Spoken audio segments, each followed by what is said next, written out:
Assalamu alaikum and welcome to another episode of the Optimized Muslim podcast. Alhamdulillah, the Optimized Muslim project is aimed at helping Muslims to optimize their mindset for meaningful success in this life and in the hereafter. I like to share tips, tools, tactics, different mental models, combining kind of modern self-development with the timeless teachings of the Deen to inshallah help Muslims improve their practice of the Deen. So today's quick podcast is on the topic of work balance or life balance, having balance between your different activities in your life. This is a topic that comes up a lot, and I've read a lot on this topic because it's one of the main issues that's addressed within the self-development world, and everyone has their theories and ideas. But here in this project, obviously we like to take from Islamic teachings or Islamic scholars and combine that with the advice that you can get from the self-development world. And I think especially for people who have been brought up in the West, that can sometimes resonate. But in this particular episode, I'm going to be sharing a quote from Ibn Jawzi, who's a scholar from the 11th century. I will actually just read a part of his biography if I can find it. I'm using the screen capture application so you can follow along on YouTube if you so wish. The interesting thing about this is I'll also share the actual book that I'm reading from. It's available on Amazon Kindle, and it's called The Way of the Spiritual Muslim, and it's essentially just a collection of aphorisms from famous scholars. And why it's different, or why I found it to be different, is because these are oftentimes they're quotes that have been shared before, but some of them are, you can view them as entries of the scholar's personal kind of diaries. It's more metacognition. It gives you an insight into how these scholars were thinking, their thought process. And I think for us that can be more beneficial because it gives you a kind of deeper insight into the mechanics behind their thinking, and that's something very unique that I've not really found in many places. And alhamdulillah, some of the quotes and aphorisms of Ibn al-Jawzi, they resonate so much, and I think you will find also, if you listen to this podcast, you're probably of that kind of mindset of you're probably highly conscientious, or you have that self-development mindset, and I think you'll find these kind of insights valuable. So I would recommend that you actually purchase the book. I think it's sold quite cheap, a few pounds I think, and you'll find this very unique kind of insight into their way of thinking. So Ibn al-Jawzi, he was a hadith scholar, jurist and popular preacher in medieval Baghdad, and he's said to have written over 100 books, 100 works, and hundreds of thousands of people used to attend his sermons, including the Abbasid Caliph and the Caliph's mother. So that's just a brief kind of, obviously we all have Google if you want to learn more about that, but I'm just going to be getting onto the topic now, and that's this quote that Ibn al-Jawzi has in relation to the kind of internal struggle or his thought process on this topic of having balance between the different competing drives or desires in life. And I'm just going to read out the quote in full, and then I'll talk about it afterwards. So he starts by saying, "I seek to reach the ultimate of what can be reached, of turning knowledge into action, so that I aspire to the fear of God that Bishr had." And here he's referring to Bishr al-Hafi, who was a famous early ascetic. And so that I aspire to the fear of God that Bishr had, and the asceticism of Ma'ruf. Achieving these things, along with what I do of the reading of books, teaching people and mingling with them, is unlikely. I also seek to be needless of people and wish to have a better material status than them, but busying oneself with knowledge prevents acquiring wealth, and accepting the charity of others is against dignity and self-respect. I aspire to have children the same way I aspire to write books, so that both of these act as my successors after my death. And the seeking of children has nothing to do with the business of the heart, which loves seclusion.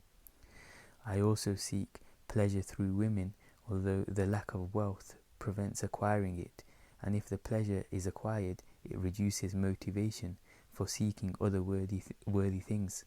I also seek what is good for my body of food and drink, so that it is used to gentle and indulgent treatment, but the lack of wealth prevents this. And in all of these things is the combining of opposites. Compare my condition to those whose ultimate goal is the worldly life.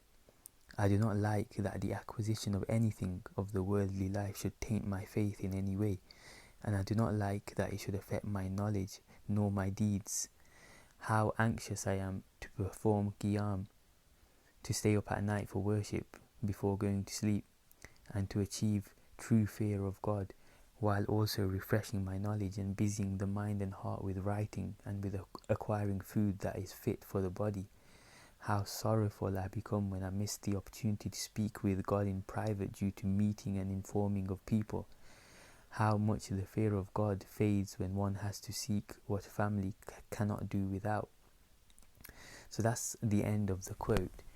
And when I first kind of came across this, I don't know, it just had a very big effect on me, because in a way it very eloquently summarizes the struggle that a practicing Muslim has gone through or constantly goes through.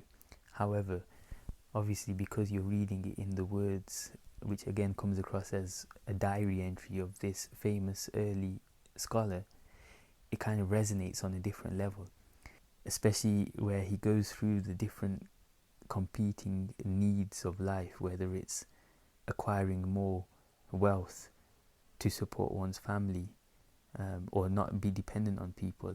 If you read some more of his work, you'll find a big theme for him was to not be dependent on rulers and not to be influenced by rulers and be independent, right?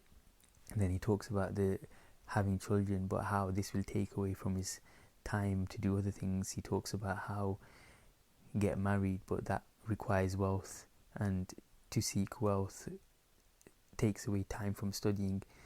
To even mingle with people and inform people and to teach people takes away time from worshipping in private. So he kind of goes through all this, and it gives you an insight into how he was thinking. And I think the lesson that you can learn from this, or that we can learn from this, is that this is a perennial struggle.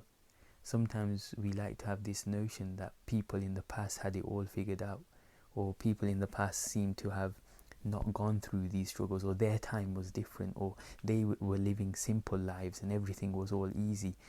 These issues have always been there, and they always will. And we, as striving Muslims, we need to do the best to navigate through them. And the best way of doing that is to constantly be in a state of reflection, of self-improvement, constantly trying to iterate and improve and get on to the next level. And then that's the only way we can improve, and that's the only way we can kind of better our position with regards to all of this. So inshallah, I'll conclude this episode. I didn't want to make this, obviously it's a big topic that you can kind of expound on the theories, go on about the different books that have been written on attaining balance and delegating and all these hacks that are supposed to make things more efficient and effective. But the key takeaway here is to ultimately strive to do the best that you can do.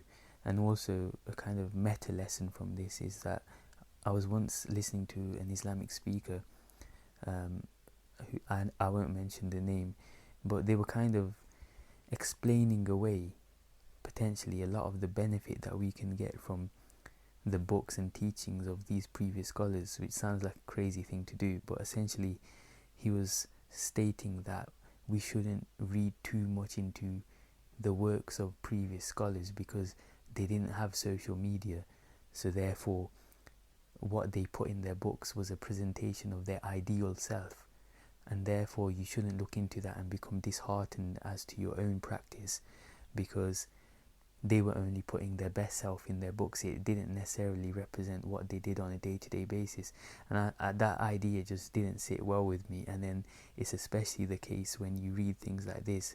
There's countless examples. I don't even know how to navigate my way through kind of the primary Islamic or the works of these early scholars in Arabic, right? And even I've managed to find these kind of quotes where you can see it's a kind of an indication of how the scholar was thinking to himself or talking to himself about these topics. It gives you an insight into their concern. It gives you an insight into their way of thinking. So it's something to ponder about.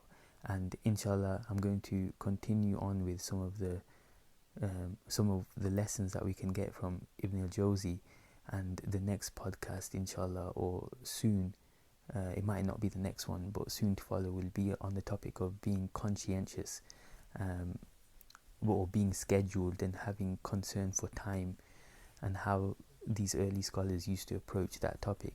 So until then, Jazakallah khairan for the support.